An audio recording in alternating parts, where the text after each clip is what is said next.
What if it was the hottest day in Brooklyn? What if there was a bank robbery orchestrated by three of the most useless, unreliable fuck-ups in town? What if it instantly went wrong? What if the entire New York City Police Department was outside the door within minutes? What if the robbers took the bank tellers as hostages? What if I told you a film showed the power of social media 40 years earlier? What if I told you it showed an honest and compassionate look into gay relationships during the 70s? What if I told you that Heat isn't even Pacino's best heist movie? And what if I told you that this was all based on an incredibly bizarre, incredibly real life incident? Dog Day Afternoon. On August 22nd, 1972, somewhere in Brooklyn, three men, John Wojciech, Salvatore Naturil, and Robert Westenberg, pulled up to a bank with the intention of robbing it. But exiting the car, one of them dropped a shotgun, which went off, so they fled. They got to a second bank, now ready to get their rightfully earned cash, when a passerby, a friend of Westenberg's mother, recognized him, so they fled the scene again. Finally, they pulled up to a branch of the Chase Manhattan Bank in Gravesend, Brooklyn. This time, they managed to make it to the bank. They took over the bank and held 9 bank employees hostage and went to the vault where they were expecting their rightfully earned $200,000, which had been delivered just earlier by an armored truck. Unfortunately, as they stepped into the vault, they discovered that the armored truck had actually taken the money, and there was only about $30,000 left. Not only that, Westenberg was able to flee, but when Wojciech and Naturil tried to get away with their small loot, they were intercepted by the whole New York City Police Department. This was a situation which could have easily turned full heat, or in other words, a massacre, as had been the case recently with such events as the Attica prison riot, where police shot indiscriminately, hitting both the innocent and the guilty. There was something different here, however: press coverage, making this not only the hottest thing going on in the country, but also turning this whole thing into an actual negotiation. A very bizarre one. With his partner inside pointing a shotgun at 8 employees, the other robber spent much of his time pacing outside the bank, either negotiating with police or screaming at them to back off.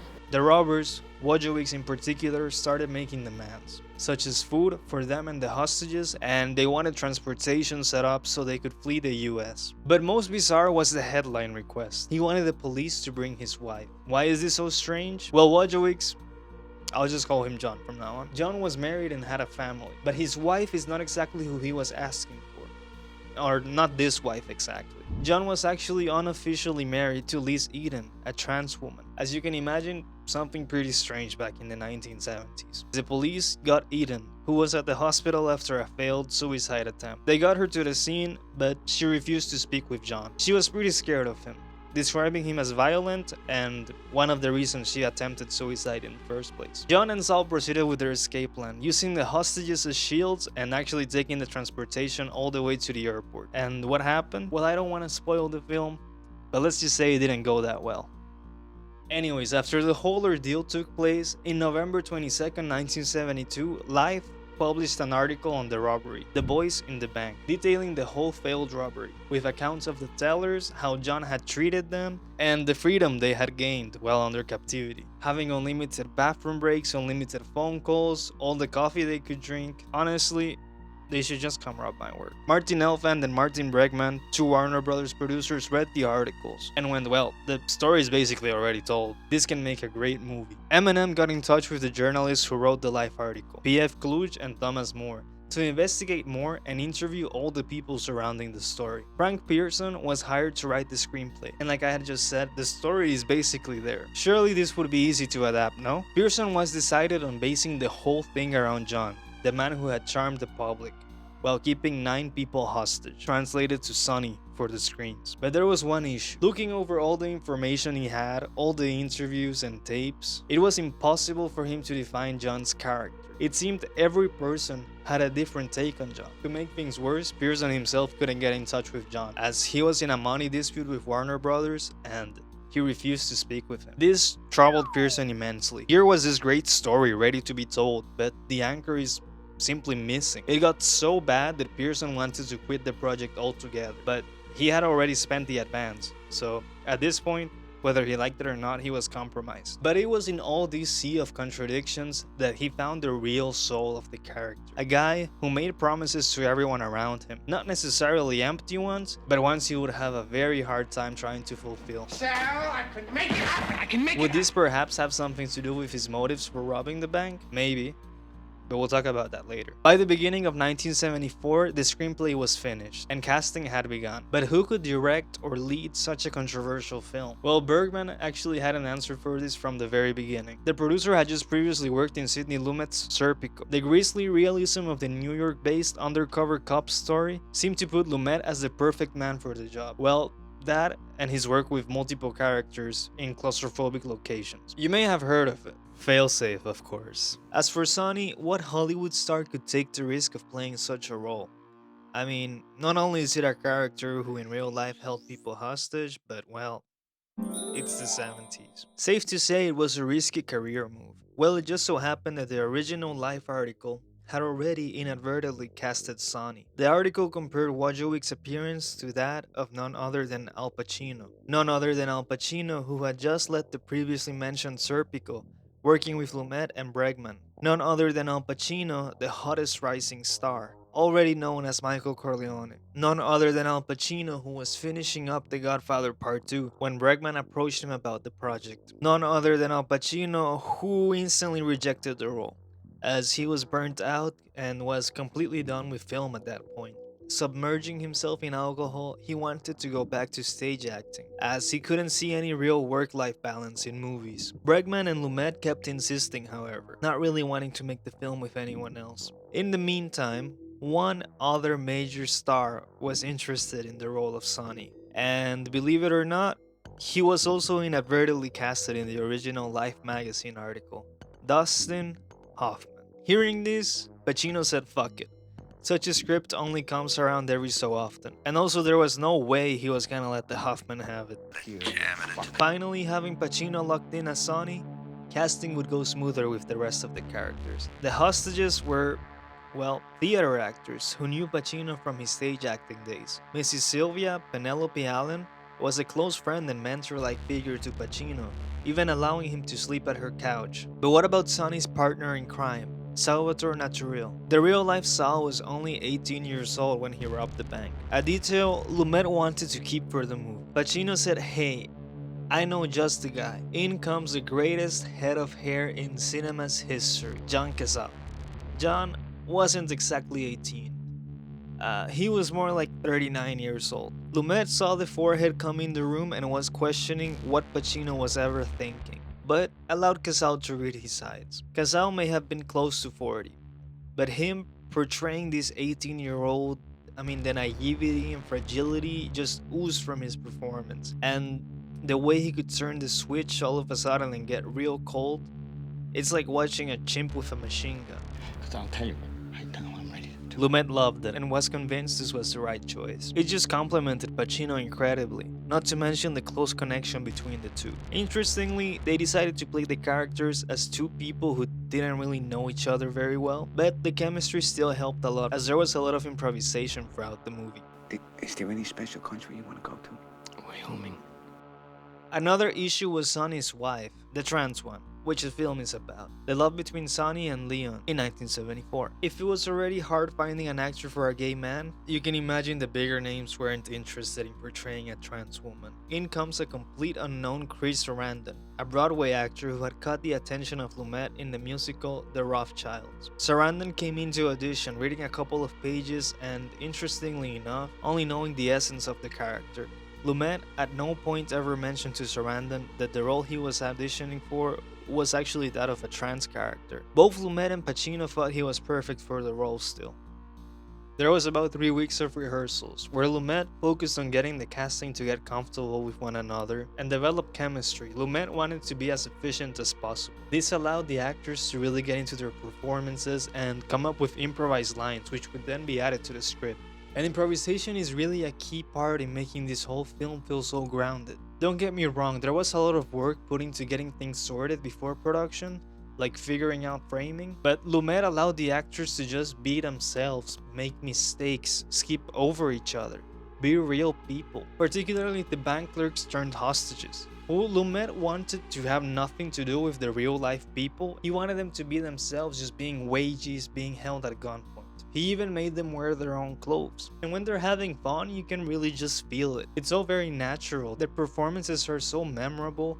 Like, even people who don't get a line throughout the film, you can just remember what they do, these little quirks they have. Anyways, the claustrophobic bank, the setting of the movie, was actually built on a warehouse with fake walls in order to be able to move these and get better access to the shots they wanted. Once shooting started, it was already September 1974, beginning with, well, the robbery. Pacino and Casal walk in and hold the clerks hostage. Later on that day, Pacino is looking back at the footage and he hates it. He hates everything about what he's doing. The idea he had for the character is not getting through at all. From the look to the manner in which he acts. He begs Lumet to reshoot it all. It might not be the start you were hoping for. Next day, Pacino comes in. He's shaved this mustache he had grown to play this character, and he's just stumbling around like a nervous wreck and acting like a spaz. And Lumet loves it. I mean, the lack of confidence and capability, it's just perfect. After this, things go smoothly for a bit. The location of the warehouse seemed to be perfect. They could go freely from shooting inside the bank to outside the bank. And the people around would be recruited as the crowd spectating Sonny and the robbery. This is where, for me, one of the most important lines of the film was actually improvised. As Sonny negotiates with the cops in front of the crowd, assistant director Bert Harris told Al Pacino to actually mention Attica, in reference to, as I mentioned before, the Attica prison massacre. Attica! Attica! Attica! It is surreal to me that this wasn't in the original script, as this just serves to ground the film so well, and conveys that, yeah, there was a possibility that the police would just go in blasting. The crowd is its own character in the movie. It aims to show the perspective of the people to the situation and their lack of taking the situation seriously, fully forgetting there's people inside being held at gunpoint, instead reacting either positively or negatively to the last bit of information they're receiving. This has aged beautifully. But there was still one thing that had everyone worried. The gay thing. How do you possibly translate such a taboo subject as this relationship to the mass public and make them connect with these characters? In 1974. From the beginning, they actually contacted the journalists who covered the robbery for gay publications and used his knowledge on the Brooklyn gay scene. Sarandon delved into the world of drag queens and trans women, figuring out that whole world and its complexities. He would even walk around in heels and makeup around New York City. But no one really seemed to care. It's New York City. During rehearsals, Pacino himself had a hand in shifting the script discussion on the relationship. He suggested to Pearson to remove a face-to-face conversation and final kiss between Sonny and Leon, calling it exploitative and wanting to focus instead on their tough and broken relationship. Pearson acquiesced and later on would call this the greatest gift an actor ever gave him. And thus, the scene of the movie was born. The police track down Liz and get her to come to the scene. But instead of speaking to him face to face, as was originally intended, she begrudgingly speaks to him over the phone. Sonny and Liz talk over their options for their relationship, blame gets thrown one way, another way, and then a light-hearted goodbye. It's also when the motive of the robbery is revealed. Sonny wants to try one last move on Liz by paying for her sex change operation. It is a crime out of love, or at least that's how Sonny would put it. I mean, it's definitely one of the most unique robbery motives in cinema history. How the fuck can you top that? I love more than any man has loved another man. It was the whole team trying to package this relationship into something audiences could sympathize with. Still, it was a real risk. Nobody knew for sure if these efforts would actually pay off. There was a real chance that audiences would be completely thrown off by the couple, and they wouldn't take the conflict seriously from then on. 1, we get a helicopter here. 2, takes us to a jet. 3, I'm flying to the tropics. Al Pacino, Dog Day Afternoon, a true story.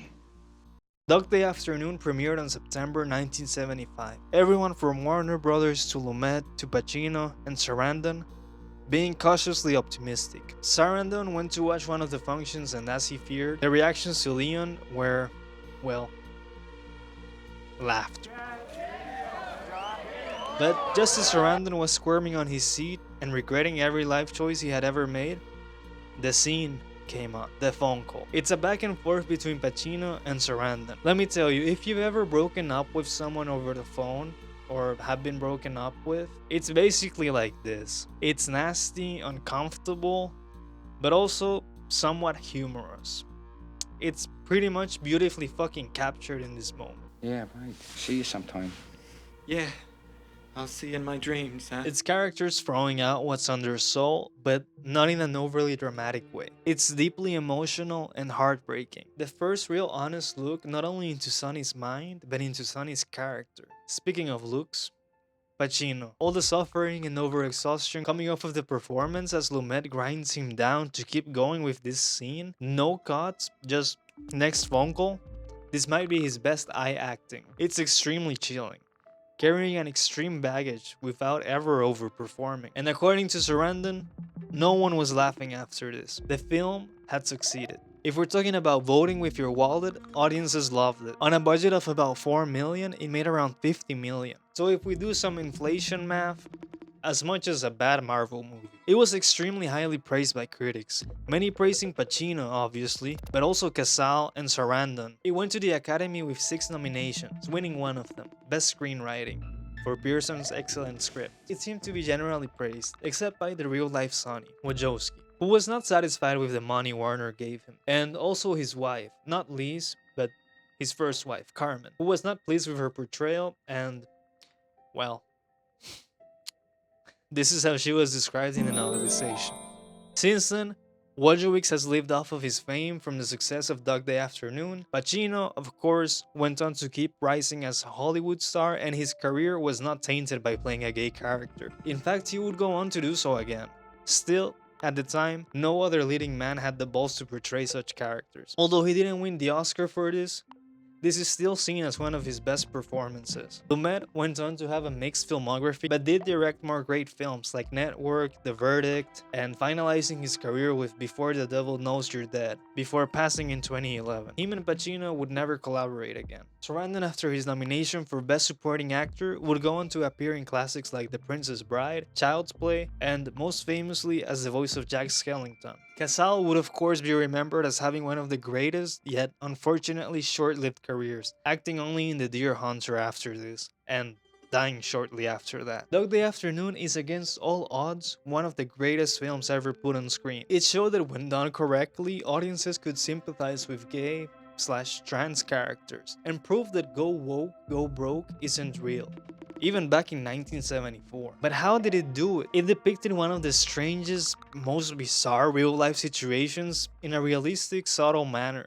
avoiding characterization and over-dramatization, not shying away from the humor in the situation. It treated the taboo subject as real love and a normal, imperfect relationship. It made connections with other recent American events, such as Attica, and it got in touch with people of gay and trans communities, and listened to them. And of course, having the director of 12 Angry Men and some of the best actors that have ever been on screen also helped. That's it? That's it. That is how Dog Day Afternoon managed to depict one of the strangest and most bizarre robberies in American history. And the most important thing, although the heist might have not been successful, Liz Eden did end up getting her sex change operation thanks to the money, not from the heist, thanks to the money from the movie itself, based on the heist, which went terribly wrong. Attica, I'm going to pretend I am watching Heat. Okay, let's pretend we're just watching Heat. That I was a woman, trapped in a man's body. Look, let's just go.